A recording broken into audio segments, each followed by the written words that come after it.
네, 오후 1시 무렵 김정은 북한 위원장이 보스토치니 우주기지에 도착을 했고요. 이보다 30분 빨리 푸틴 러시아 대통령이 도착해 있었습니다. 여기서 지금 정상회담이 열리고 있고 회담이 시작됐다 긴급 속보들이 나오고 있는 상황인데요. 북한과 러시아가 만난 의미 뭘까요? 이 와중에 동해안으로 탄도미사일도 2발 발사했습니다. 어떻게 외교 안보 우리 상황이 돌아가고 있는지 왕선택 한평정책연구소 글로벌 외교센터장 전화로 연결해서 이야기 들어봅니다. 센터장님 안녕하십니까? 네, 안녕하세요. 네, 4년 5개월 만에 북한 김정은 국무위원장과 푸틴 러시아 대통령이 만났습니다.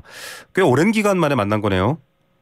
네, 그렇습니다. 2019년 4월에 러시아 블라디보스토크에서 정상회담을 가진 적이 있었습니다. 그러니까 그야말로 4년 5개월 만에 만난 것입니다. 네, 지금 이 푸틴과 김정은이 만나는 것에 대해서 전 세계 이목, 특히 미국을 비롯한 우리나라도 마찬가지지만 관심이 집중돼 있습니다. 역시 무기나 안보 관련 이슈 때문이겠죠?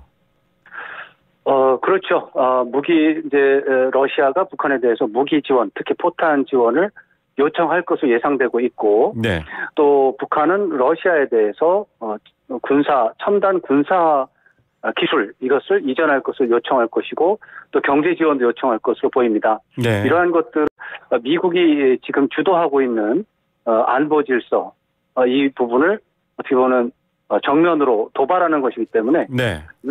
미국 입장에서는 굉장히 불쾌한 상황이 지금 벌어지고 있다 이렇게 봐야 되겠습니다. 네, 사실 센터장님께서 예전에도 저희 채널을 통해 많이 설명해 주셨지만 미국 주도의 제재는 고립시켜서 경제적인 어려움 네. 또 외교적인 단절을 통해서 태도 변화를 이끌어낸다인데 지금 그렇습니다. 고립된 두 나라가 손을 잡았어요. 이건 어떻게 봐야 됩니까?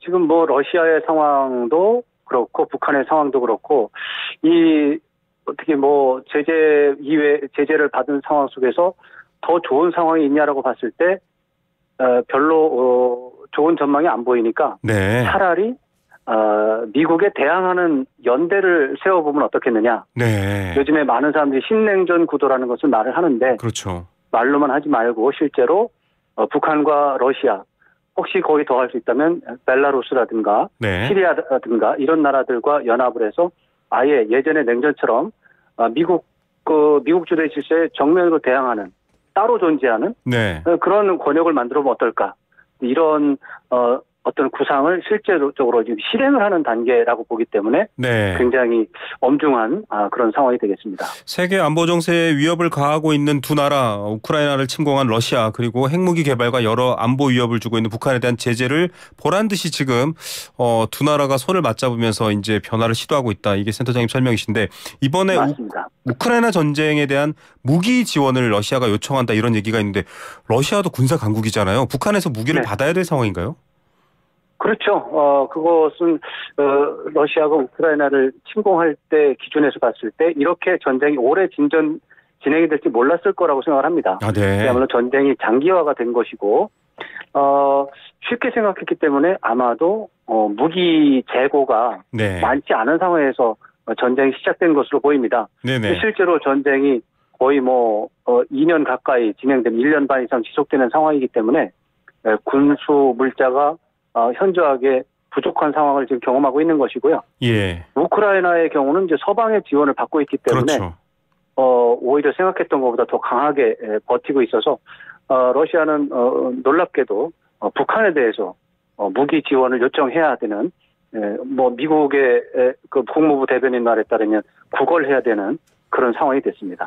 우리도 우크라이나에 23억 달러 정도를 지원하겠다 윤석열 대통령이 얘기한 바가 있는데 북한이 이렇게 러시아 푸틴 대통령의 요청을 받아들여서 무기를 주게 될까요? 그럴 경우에 사실 제재라든지 지역 안보 상황이 조금 더 긴장될 텐데요.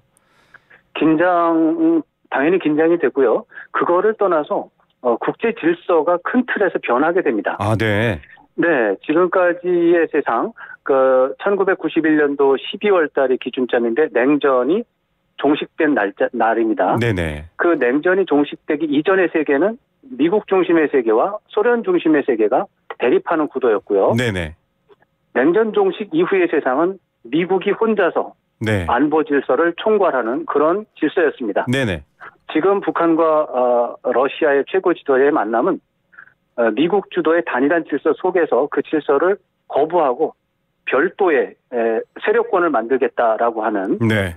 그런 움직임이기 때문에 그게 과연 가능할지, 그것이 되면 미국의 지도력은 어떻게 될지, 이런 부분들이 유동적인 상황이 되거든요. 예. 그렇기 때문에 굉장히 엄중한 상황이 현재 진행이 되고 있고, 그 결과에 따라서는 어떤 가능성이 높지는 않지만 네. 새로운 신냉전 구도가 생겨날 수도 있습니다. 예. 신냉전 구도가 뉴스에 많이 등장하는데 센터장님 설명대로 이 미소 양극 체제 시절로는 아니지만 그와 유사한 형태로의 또 다른 냉전의 의미다, 이렇게까지 말씀해 주셨습니다.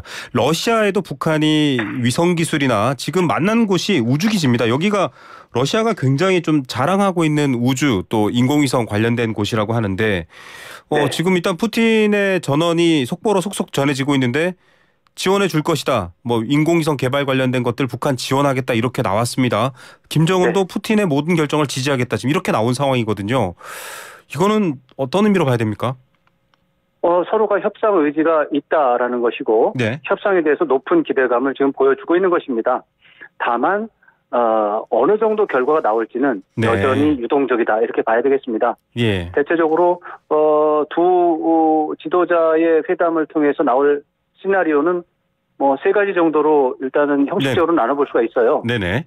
첫 번째로는 대규모 합의가 이루어질 수 있습니다. 네. 러시아가 원하는 것, 또 북한이 원하는 것을 서로가 다 수용하는 거죠. 네. 그렇게 되면은 북한은 러시아에 대해서 포탄 지원을 할 겁니다. 네네. 그러면 러시아는 북한에 대해서 각종 첨단 군사 기술을 기술들. 이전할 것이고요. 네네. 북한에 대해서 심지어 식량과 에너지 지원도 하게 될 것입니다. 네. 그 정도의 큰 틀에서의 합의가 이루어지는 것이 하나 시나리오가 있고요. 네. 또 하나의 시나리오는 여러 가지가 문제가 돼서 결렬이 될 수도 있습니다. 네. 그다음에 세 번째 시나리오는 결렬시키기도 힘들고 큰 틀에서 합의는 안 되니까 소규모 합의가 될 수 있습니다. 제한적인 네. 합의가 나올 수 있습니다. 예. 제가 볼 때는 제한적인 합의 가능성이 제일 높다, 그렇게 보고 있습니다. 예. 사실 여러 가지 이런 부분을 리스크로 바라보고 있기 때문에 한미일 또 전 세계적인 대응이 어떻게 되느냐도 관건인데, 이런 상황에 대해서 지금 미국도 가만히 있지 않겠다, 이렇게 지금 표명을 했습니다만 우리 정부도 그렇고요. 어떻게 대응해야 할까요? 이걸 그냥 구두 외교적 언사로 우려된다, 하지 마라, 이렇게만 말해서 될 문제는 아닌 것 같은데요. 지금 그렇습니다. 이게 러시아도 그렇고 네네. 북한도 그렇고 미국 주도의 경제 질서 또 안보 질서에서 제재를 받고 있는 나라들입니다. 네. 어떻게 보면은 미국의 말을 안 들어도 더 이상의 손해를 볼 필요가 별로 없는 것이죠. 네. 그렇기 때문에 지금 어떻게 보면 반미 연대를 만들겠다는 그런 움직임을 보이고 있는 것입니다. 네네. 반미 연대. 그런 상황 속에서 미국이 또 일본이 아니면 유럽이 추가적으로 제재할 수 있는 것이 마땅치는 않습니다. 네. 그런데 여기서 이제 또 다른 생각할 포인트가 있는데, 네. 북한과 러시아가 연대를 해서 완전히 노골적으로 반미 연대를 만들어서 한다면 네. 사실은 경제적으로 여러 가지로 러시아의 경우는 잠깐 동안은 유리하겠지만 네네. 장기적으로 러시아에게 큰 도움이 안 됩니다. 북한도 결국에는 장기적인 국가 발전, 경제 발전에는 도움이 안 됩니다. 예. 그 북한과 러시아가 이번에 큰 합의를 해서 국제 질서를 바꾸려면 반드시 중국이 참여해야 됩니다. 네. 중국이 참여하지 않고 러시아와 북한이 합의를 한다면 벨라루스나 시리아 정도는 도와줄 수 있을 겁니다. 네네. 그런데 그 정도 돼가지고는 찻잔 속의 태풍에 불과합니다. 네. 도움도 안 되고 오히려 고립만 되는 거죠. 네. 그러면은 도움이 안 됩니다. 도움이 되고 실질적으로 의미가 있는 움직임을 보여주려면 중국이 참여를 해야 됩니다. 중국이 반미, 노골적인 반미 연대, 이것에 참가를 해서 협력을 해야 됩니다. 예. 근데 지금 중국이 적극적으로 참여할 의지를 보이지 않고 있고, 그렇죠. 오히려 반대하고 있는 양상을 보이고 있습니다. 네. 그렇기 때문에 북한과 러시아가 이게 큰 틀에서의 성과를 이뤄내기가 쉽지 않은 구도라는 점도 봐야 되겠습니다. 네, 중국 빠진 북러 합의는 찻잔 속의 태풍이다. 정말 그렇습니다. 명확하게 정리해 주셨네요. 자, 이런 와중에 지금 북러 정상회담을 앞두고 동해안으로 또 탄도미사일을 도발했습니다. 사실 북한의 전략에 대해서 많은 전문가들이 얘기하고 있긴 한데 이건 또 무슨 제스처인지 잘 해석이 안 되거든요. 센터장님 어떻게 평가하십니까? 최근에 미국에서 북러 정상회담 또 북한에 대해서 거친 언사로 비판하는 언급이 많이 됐었습니다. 네네. 좀 무시하는 말도 있었죠. 네. 푸틴 대통령이 국제적인 왕따를 만나서 구걸까지 하고 있다. 이렇게 비난했습니다. 네네. 그 말은 사실은 푸틴 대통령이 비로한 모습을 보이고 있다라고 해서 푸틴 대통령을 겨냥한 말인데 네. 거기에 김정은 위원장을 겨냥해서 국제 왕따라는 표현을 썼습니다. 네. 이런 식으로 북한은 미국의 최근의 언행에 대해서 굉장히 불만이 있는 것 같고요. 예. 그런 부분에 대해서 불만을 표명하지 않았느냐라고 하는 해석이 있는데 저도 그런 부분이 맞다라고 생각합니다. 예. 어떤 불만에 대한 대응 성격으로 탄도미사일을 또 발사하고. 불만을 표출한 거죠. 예. 자, 나진하산 철도 사업에 대한 경제 협력 부분도 얘기가 있었고 사실 하산역 도착했을 때는 러시아 천연자원부 장관을 만났거든요. 지금 보스토치니에서는 이제 푸틴 대통령을 만나고 있는데 전체적인 그 구도 변화의 합의는 아니더라도 지금 북한이 당장 뭐랄까요 아쉬운 것들을 또 러시아가 당장 아쉬운 것들을 부분적으로 합의하는 부분 이 부분도 지금 국제사는 어떻게 평가해야 됩니까? 그냥 뭐 손 놓고 있을 수는 없는 상황일 수도 있는데요. 특히 우크라이나 상황도 그렇고요. 큰 틀에서 합의는 아까 말씀드린 것처럼 전격적으로 북한이 무기 지원을 하는 것이고요. 네. 또 러시아가 북한에 대해서 경제 지원을 하는 것입니다. 네네. 러시아가 북한에 대해서 경제 지원을 하는 것은 중대한 문제가 있습니다. 네. 유엔 안보리 대북 제재 결의가 있습니다. 네네. 그렇죠. 유엔 안보리 대북 제재 결의에 따르면 북한에 대해서 북한과 무기 거래할 수 없고 네. 북한에 대해서 에너지 공급할 수 없습니다. 네네. 근데 지금 경제 지원이 이루어지면 그런 걸 하게 되는 거거든요. 네. 유엔 안보리의 대북 경제 제재 그 시스템 자체가 엄청나게 훼손이 되는 겁니다. 네. 의미가 없어지는 것일 수도 있습니다. 네네. 그 안보리 대북 제재 결의에 찬성한 게 러시아거든요. 네. 그 러시아가 바로 그 규범 자체를 망가뜨리는 그런 상황이 벌어진다면 북한은 핵무기 보유라고 하는 것이 기정사실화가 되는 것이고 네. 그런 상태에서 경제 발전할 수 있는 최소한의 기회를 얻게 됩니다. 네. 이런 것들은 그야말로 미국이 주도하는 국제 질서가 이제 망가지고 북한이 핵무기 보유를 기정사실화하는 그런 효과로 이어지기 때문에 한반도와 동북아시아 질서에서 엄청난 문제가 될 수 있어서 큰 문제인데 과연 그렇게까지 갈 수 있을까? 이제 그래서 결과를 지켜봐야 되는데 소규모적인 합의는 볼 수 있습니다. 네네. 이렇게 만났는데 아무런 합의가 안 된다면 결렬이고 네. 결렬이 된다면 서로가 정치적으로 부담이 갈 겁니다. 그렇죠. 김정은 위원장의 경우 2019년 2월에 하노이에서 트럼프 대통령 만나기 위해서 사흘 동안 기차 타고 갔다가 결렬됐잖아요. 네.